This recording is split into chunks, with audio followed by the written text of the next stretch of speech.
علامات کبریٰ کا ذکر، بڑی علامتیں جو کہ بالکل خرق عادت کے انداز میں ہوگی، جن کا معاملہ جو ہے وہ آپ کے ناپ تول میں نہیں آ سکتا، آپ کی کیمسٹری فزکس اس کا جو ہے وہ نہیں کر سکتی، ادراک ہوگا یہ قیامت کی۔ ان میں نمبر ایک کیا ہے؟ ایک بہت بڑا دھواں آئے گا، پوری دنیا کو لپیٹے گا۔ نمبر دو، دجال کا ظہور ہوگا، جو اپنی خدائی کا دعویٰ لے کر آئے گا اور بنوائے گا۔ اس کے ہاتھ میں ہو جائیں گے، قبضے میں ہو جائیں گے سارے ذرائع پیداوار کے۔ اس کی طرف پہلا قدم اٹھ چکا ہو، ٹرپس کے نام سے معاہدہ ہو چکا ہے۔ کوئی ملک اپنا بیج پیدا نہیں کر سکتا، یہ بیج ہم نے ڈیولپ کیے ہیں۔ ان کے ڈیولپمنٹ سے پہلے تم ایک ایکڑ سے کتنی گندم لیتے تھے، آج کتنی لے رہے ہیں؟ کس بنا پر؟ جینیٹکس کا جو کام ہم نے کیا ہے اس کی بنا پر ہونا۔ ہاں تو ہمارا حق ہے، اس کی رائلٹی ہمارے پاس آنی چاہیے۔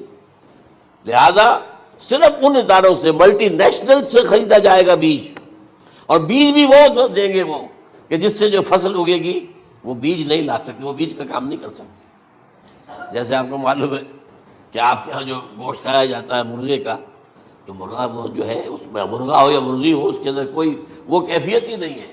ان کے انڈے جو ہے ان سے آپ بچے حاصل نہیں کر سکتے، ہے تو انڈا، دیکھنے کو تو انڈا ہے، لیکن وہ بنڈا جو ہے اس سے بچہ تو نہیں حاصل کر سکتے۔ ایسے ہی وہ گندم کا بیج لیں گے، نظر آئے گی گندم، لیکن اس کے اندر وہ صلاحیت نہیں ہے کہ اس سے جو فصل اگے گی اس کا نتیجہ جو ہے وہ بھی آپ لے سکیں۔ یہ ہونا ہے، اللہ جانے، قدم اٹھ رہے ہیں ادھر۔ پھر یہ ہے کہ دابۃ الارض، زمین سے ایک حیوان نمودار ہوگا، زمین شق ہوگی۔ ابھی میں کہہ رہا ہوں خرق عادت ہے، یہ چیزیں وہ نہیں ہیں جو ہماری کسی حساب کتاب میں جو باتیں پہلے آئی ہیں وہ تو حساب کتاب میں آ رہی ہیں، ساری سمجھ میں آ رہی ہیں، ساری چیزیں مشاہدہ ان کا ہو رہا ہے۔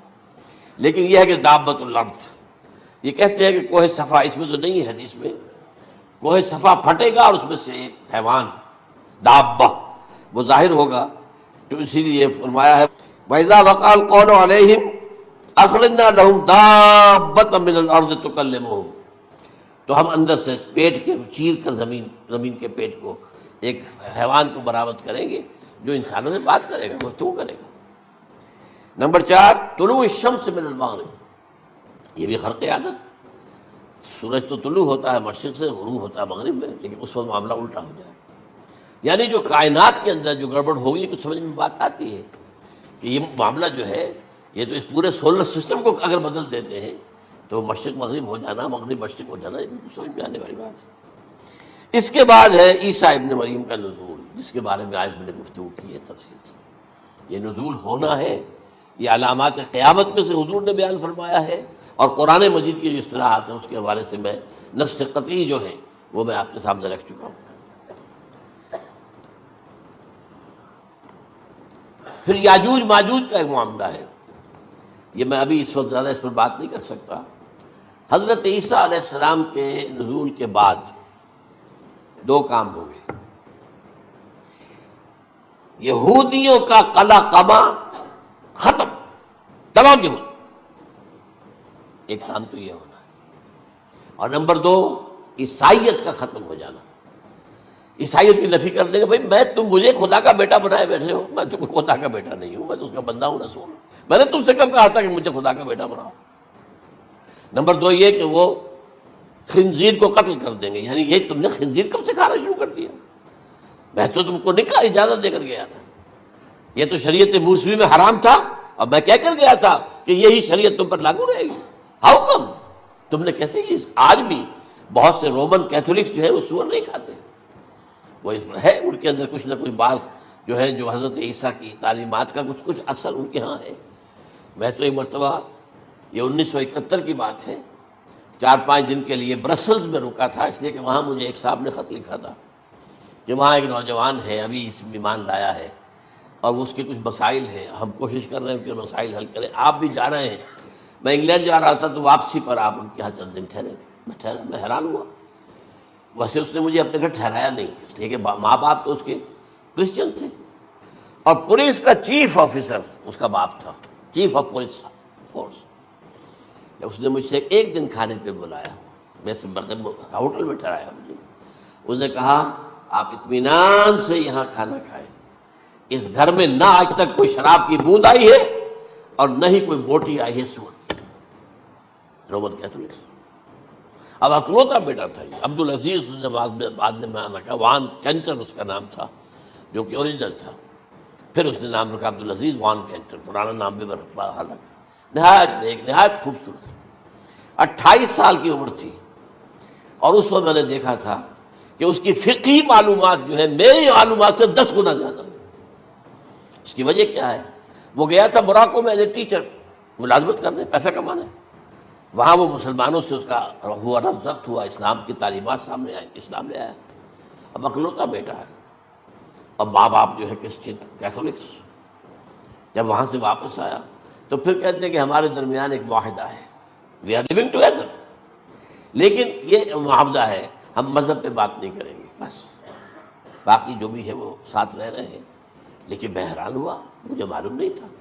اچھا اس کے بعد اس نے جب اسلام کا فیصلہ کیا تو اس کے سامنے سوال آیا کون سی فقہ اختیار کروں. تو اس نے بڑی جو ہے تھورو اسٹڈی کی ہے تمام فقہوں کی، کمپیریٹو اسٹڈی. ان کو کرنے کے بعد پھر فائنل فیصلہ اس کا یہ تھا کہ حنبلی فقہ میں اختیار کروں.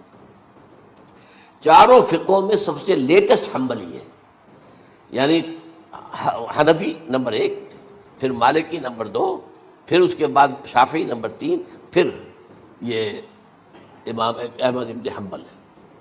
اور امام احمد ابن حنبل کے زمانے تک احادیث بہت بڑے پیمانے پر جمع ہو چکی تھی، جبکہ ابھی حضرت امام ابو حنیفہ کے زمانے میں کوئی اتنا زیادہ جو ہے حدیث کا بھی ذخیرہ نہیں بنا تھا. اسی پر تو لوگ حیران ہوتے ہیں کہ زیادہ حدیث امام ابو حنیفہ کے علم میں نہیں تھی، لیکن مجال ہے کہ ان کا کوئی فتویٰ جو ہے کتاب و حدیث کے، کتاب اور سنت کے خلاف ہو. اگرچہ انہوں نے صاف کہا کہ اگر تم پاؤ کوئی ایسی سچی حدیث، پختہ حدیث جو میری کسی رائے کے خلاف ہو تو میری رائے کو دیوار پر دے مارنا اور اس صحیح حدیث کی پیروی کرنا. لیکن ویسے اس کے بعد یہ کمال یہ ہے کہ بہت ہی کوئی شاذ معاملہ ہے کہ جس میں ان کا کوئی فتویٰ وہ کتاب و سنت کے منافی ہو یا سنت کے منافی ہو. کتاب پہ تو سوال پیدا نہیں ہوتا، کتاب تو ساری ان کے سامنے موجود تھی. اس کے بعد یہ ہے کہ یاجوج ماجوج، جیسے میں بتا رہا تھا آپ کو کہ جب عیسائیت بھی ختم ہو گئی، یہود ویسے ختم ہو گئے، استیصال ہو گیا، جڑ کٹ گئی. اب عیسائیت گویا کہ اسلام میں ضم ہو گئی. عیسائیت مذہب ختم، یہودی خود ختم. اب یہ طاقت کتنی ہو جائے گی؟ تقریباً 2/3 دنیا آ گئی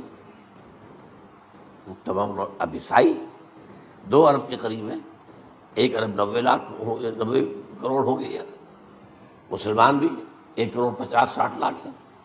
دونوں کو جوڑ لیجیے کتنے ہو گئے؟ 6 ارب کل آبادی ہے. لیکن اس کے بعد آتا ہے یاجوج ماجوج کا خروج. یہ یاجوج ماجوج میرے نزدیک چائنا اور رشیا ہے. ان کی مجموعی طاقت اتنی ہوگی اور یہ اس طرح آئیں گے ہر اونچائی پر سے اترتے ہوئے، پھسلتے ہوئے. جیسے 1962 میں جب وار ہوئی تھی بٹوین چائنا اینڈ انڈیا 1962 میں، تو وہ اس وقت کا نقشہ مجھے آج بھی اخبارات میں پڑھتا تھا تو یاد، waves after waves of Chinese soldiers were coming down the slopes of Himalayas. یہ تو وہ ہے نا جن کی تعداد کا کوئی حساب نہیں ہے. اور رشیا اور یہ مل کر جو ہے، میرا اندازہ یہ ہے کہ جب پہلے ملحمۃ العظمیٰ ہوگی وہ عیسائیوں اور مسلمانوں کے درمیان، اس وقت یہ دونوں پاورز نیوٹرل رہیں گی. لیکن غالباً یہ بات طے کر لیں گی کہ ویپنز آف ورلڈ جو ہے ماس ڈسٹرکشن، یہ استعمال مت کرنا. اگر یہ ویپنز آف ماس ڈسٹرکشن استعمال کرو گے تو ہم میدان میں آ جائیں گے. اس میں وہ جنگ جب ہو چکے گی، پھر حضرت عیسیٰ کو فتح حاصل ہو جائے گی، اور پھر یہ کہ یہودیت ختم ہو جائے گی، عیسائیت بطور مذہب ختم ہو کر اسلام میں ضم ہو جائے گا. پھر وہ 40 برس کا عہد حکومت ہے حضرت عیسیٰ علیہ السلام. لیکن جب یہ فتح ہو جائے گی ان پر، اب یاجوج ماجوج آئیں گے اور اتنی تعداد میں آئیں گے کہ بحیرہ طبریہ جو ہے اس کا سارا پانی پی جائیں گے. یہ تو اگر آپ کو کبھی اندازہ ہو یا کوئی آپ جانیں ان لوگوں کو جو ان چینیوں سے واقف ہیں، وہ کہتے ہیں زمین پر ہلتی ہوئی کوئی چیزوں سے وہ چھوڑی چھوڑ کے کھا جائیں گے. جہاں وہ جاتے ہیں ایز اے لیبرر، وہاں کے جو سارے کتے ہیں ختم، ساری بلیاں ختم، ہر شے وہ جو سانپ کھاتے ہیں، ہر چیز کھاتے ہیں. اور یہ تمام ایسٹرن کنٹریز کے اندر ہوتا ہے. بڑی ڈیلیشیس ڈشز ہیں یہ، سانپ وغیرہ وغیرہ.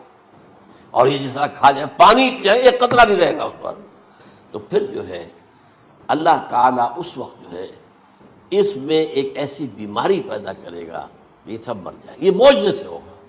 یعنی ان کے اوپر فتح جو ہے وہ عام لڑائی کے ذریعے سے نہیں ہوگی، بلکہ اس کے اوپر فتح جو ہوگی وہ اللہ تعالیٰ سے ہوگی. ایک بیماری پیدا ہوگی، سب مر جائے گا. اور اس کے بعد اللہ تعالیٰ ایسے پرندے بھیجے گا بڑی لمبی لمبی گردنوں والے، وہ ان سب کو کھا جائیں گے. جیسے ہمارے ہاں گدھ ہوتے ہیں وہ ان کو صاف کر دیں گے. ورنہ تو یہ ہے کہ پوری دنیا کے اندر جو بدبو اور جو پیدا ہوتا معاملہ اس سے، تو اس نوع انسانی کی بقا ممکن نہیں تھی. ان کے خاتمے کے بعد پھر یہ ہوگا کہ حکومت اسلامی جو ہے پوری دنیا میں حضرت مسیح علیہ السلام کی ہوگی. 45 برس وہ رہیں گے. اسی میں وہ کہلن بھی آ جائے گا، وہ فی المہد و کہلن جو میں نے شروع میں بیان کیا تھا. اسی میں پھر یہ ہے کہ وہ شادی بھی کریں گے، ان کی اولاد بھی ہوگی. اور پھر ان کا انتقال ہوگا تو حضرت حضور صلی اللہ علیہ وسلم کے حجرے میں، وہیں پر جہاں حضور اور ابو بکر اور عمر رضی اللہ تعالیٰ عنہ دفن ہے، وہیں پہ ان کو دفن کیا جائے گا. اور قیامت کے دن حضور فرماتے ہیں کہ میں اور یہ تینوں ساتھ نکلیں گے. تو یہ ہے حالات و واقعات. بہرحال اس میں یہ ہے کہ یہ نوٹ کر لیجئے کہ جہاں تک ہمارے ہاں آج کل کا معاملہ ہے، میرے نزدیک میں یہ کہنے پر مجبور ہوں، جو رفع و نزول مسیح کو نہیں مانتا وہ کم سے کم منکر حدیث ضرور ہے. میں اس سے کم کا فتویٰ نہیں دے سکتا. اب یہ ہے کہ جو لوگ مہدی کو نہیں مانتے ان کا معاملہ میں مختلف سمجھتا ہوں. چند منٹ لے رہا ہوں آپ کے، اور اس لیے کہ ان کی حدیثیں صحیحین میں نہیں ہیں، بخاری مسلم میں نہیں. اور یہ کہ بہرحال ان کا معاملہ جو ہے وہ ایسا نہیں ہے حضرت عیسیٰ کا. حضرت عیسیٰ کے آنے کا جو کچھ ہوگا وہ تو میں نے آپ کے سامنے بیان کر دیا. لیکن یہ ہے کہ حضرت مہدی ہمارے نزدیک اس میں خرق عادت کوئی ہے ہی نہیں. جیسے ہر صدی کے مجدد ہوتے ہیں، آخری صدی کے مجدد وہ ہوں گے، اور میرے نزدیک یہی آخری صدی ہے، اور اسی میں حضرت مہدی کا ظہور ہو جانا. سعودی عرب میں کوئی خانہ جنگی ہوگی کسی بادشاہ کے انتقال پر، اور پھر اس وقت یہ ظاہر ہوں گے. اس وقت ملک کے حالات کو سنبھالنے کے لیے لوگ ان کو زبردستی نکالیں گے، چھپے ہوئے ہوں گے ایک گھر میں.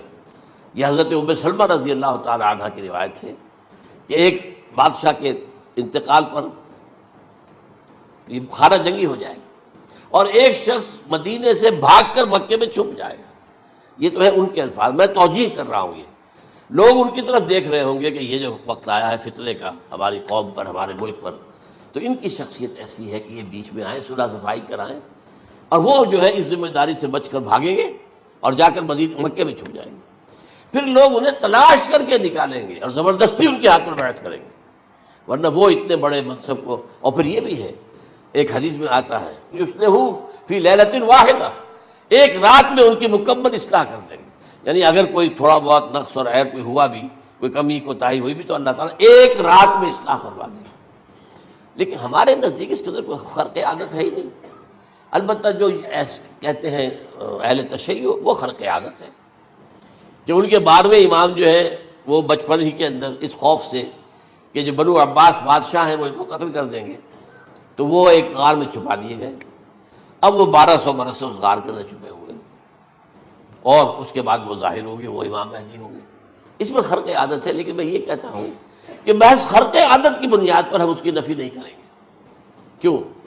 کیا ہم یہ نہیں مانتے کہ اصحاب کہف 300 برس تک سوئے رہے؟